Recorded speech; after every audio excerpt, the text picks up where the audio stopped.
और उपस्थित भाइयों बहनों, वास्तव में रीवा की जो भौगोलिक परिस्थिति है, जो वहाँ का वातावरण है, वो किसी भी पर्यटक को लुभाने के लिए पर्याप्त है। हम बाणभट्ट की उस तपोभूमि की बात करें, तानसेन हो या बीरबल, उनकी बात करें, इतिहास को अगर हम कभी पलटकर ईमानदारी से देखेंगे तो रीवा से बेहतर स्थान कमतर मिलेंगे। अगर हम सफ़ेद बाग की बात करते हैं तो वो तो भारत में अकेला अगर कहीं है तो वो रीवा की धरती पर है, और इस बात के लिए यहाँ की जो कुल परंपरा है वो जिम्मेदार है। बांधवगढ़ के शेरों की हम बात करते हैं, लेकिन बांधवगढ़ के पुरातात्विक अवशेष, जितना मैं देश में घूमा हूँ, मैं खुद पैदल चलकर पर्यटन मंत्री के रूप में उस जंगल में गया था और मैंने कहा था कि इससे बड़ी पूंजी हमारे पास नहीं हो सकती। लेकिन कई बार वन अधिनियम जो पहले से बनाए गए होंगे, लोगों ने ध्यान ना दिया होगा, लेकिन हम शेरों की साथ साथ अगर उस स्थान को भी देखने जाएंगे तो रीवा का महत्व और ऊपर बढ़ेगा।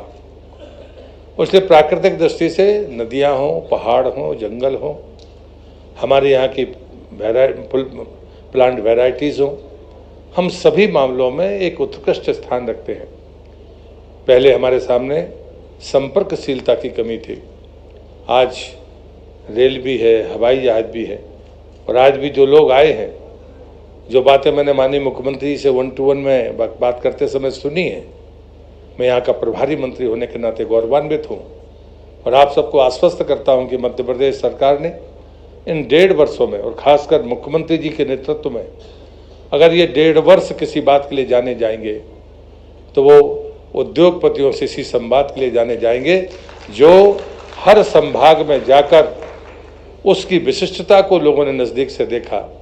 अन्यथा उद्योगपति का कोई प्रतिनिधि आता था, यहाँ के किसी व्यक्ति को पकड़ता था